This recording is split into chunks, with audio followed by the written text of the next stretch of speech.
The Cortex architecture of Syxsense is a successor to the task architecture in which it's not just about running a patch deploy or a software deploy or a scheduled reboot separately, but again, allowing a lot of events to take place within the same flow.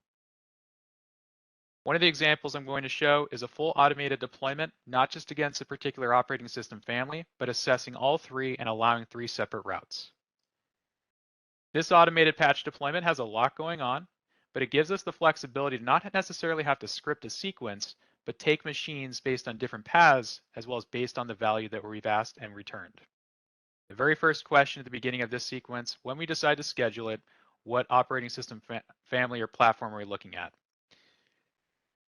For Windows, we can see it's taking the next step, which is to assess the patch list. Run that check. Now already you can see just from me clicking this one action that we include additional results upon every single process ran. Picture every single one of these actions as being a separate task, but allowing us to then sequence them in whichever order we want. The next question can then focus on performance monitoring. In this case, more resources of the device. What is the disk threshold? If it's below 5%, do not go forward and notify us via an email. One important phase to always ask, especially not just for Windows, but other operating systems too, does the device have an outstanding reboot?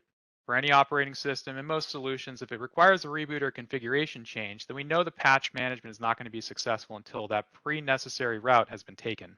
In this case, does it require a reboot? Allow it to take an option or route if the answer is yes. If not, move on. Before we get to the deployment, if the answer is yes, we then want to go ahead and perform that reboot. In this case, we can now send it down 3 separate paths. What was the result of the reboot prompt that we have given the end user? Success, fail, or maybe we gave them the option to cancel out. The success will then take the next step, in this case, rather than just provide a notification. And this is just one option I always like to check for. That is, if we've left other processes capable of patching the machine or automatic updates, or we have a task in the background already running, we want to check the Windows Update process. We can do the same for any other process that you want to specify. This is specific to WUSA. If it's in progress, let's not go forward because we know we're already going to have to wait in queue. If it's not in progress, we can then tell the patch deployment to take the next step. The step that I currently have highlighted is the exact same option we went through earlier with this pre-built template, although clearly we have a lot more flexibility and the ability to visualize the path that machines are going to take. Patch deployments can output in various directions too. In fact, now that we're at the very end, we can see the deployment that started with the other operating system types. If the machine was Mac, we perform, of course, another critical disk threshold. We can add other steps to this process too. If it's Linux, do the same thing.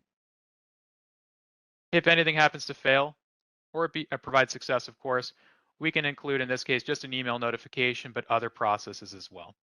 The customization of a Cortex workflow can easily be done in the Cortex editor. As you see, it's a full action list on the right, allowing us to view certain events and, of course, drag them in to the editor to the left.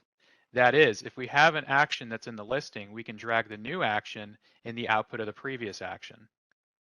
Not just for the basic events listed earlier, like a patch install, removal, or a check, but additional events and actions such as check the firewall status, check for CPU usage if we're concerned about machines in a critical state, maybe we prefer to hold on. Do we want to check for services and processes before we take any additional route with options to make a change? Plenty of options to check resources and values on machines too, like if there's a certain file that we're looking for, and we want to make a change. Maybe we don't want to go forward if we see a certain binary. Plenty of pre and post task scripting as well. In fact, at this route, I'd like to show another example where we can push patches out to a hypervisor. Knowing that servers do include a lot of additional options to make sure that we don't perform a certain step without taking the appropriate action first, especially for this being a simple, more hypervisor deployment example, we can go ahead and check to make sure, are you a hypervisor in the first place? Sure, you're a Windows Server device, but do you have the required role? Again, checking for a reboot beforehand.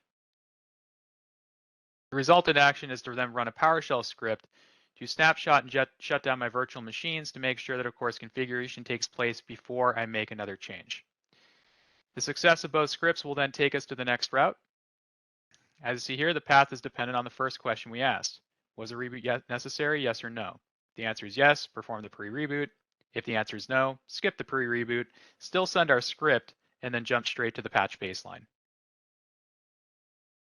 This example can be more complex. I've got some simple notifications about these simple processes and if they go wrong.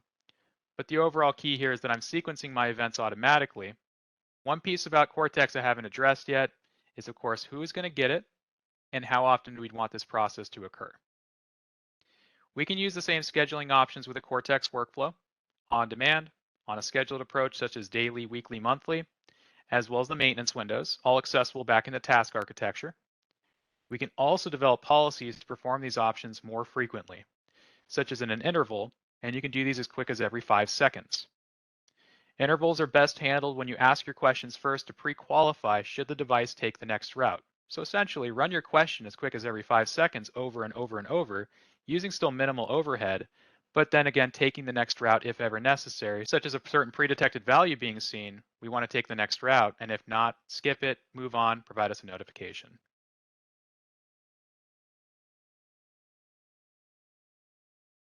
Another such example of using Cortex, especially with regard to Linux, maybe we don't want to use the graphical interface of Cortex, but leverage its notification capability and instead develop Ansible playbooks and push those out directly.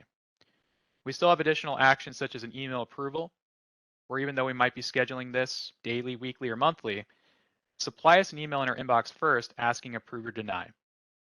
If we deny it, we'll be notified and we can open up an alert incident, which can then be tracked within the console directly. If we approve that deployment, push out the playbook. Of course, the resultant set of pushing a playbook in this case is going to be a success or fail. Again, we can be notified about such event. If we want to reboot the machine right after that playbook is successful, that's okay. Once it's back up, push the playbook again, providing the same notifications, although if everything is successful in this case, close the alert incident. Other examples of Cortex for other types of configuration can include malicious process detection, again, leveraging a policy to check very frequently about something you might be interested in, killing the process, enabling other such features as quarantine to isolate the computer, and of course send a notification if necessary. As well as for configuration of any machine, like pushing out all the required software. Of course, in the order that we prefer. This is a simple example. We can throw a lot more into it to make sure if devices are successful, fail, or if we want to even notify end users before we make a change, such as we're going to deploy an Outlook connector. We prefer to close Outlook before that event takes place. We can introduce an end user interface, prompt them, make sure that they have the choice when Outlook is going to get closed. We close it for them. Once it's past that threshold, update Outlook, open it back up for them as if nothing changed. So with Syxsense, we of course offer on-demand processes easily configurable in a task for manual patching as well as for automated on a schedule. And as you see with Cortex, we can include a lot more pre and post-task events, allowing more configuration, more pre-checks, and different paths the machines may take. There's a whole lot more that we can cover in Cortex, but we'll leave it for patching for today.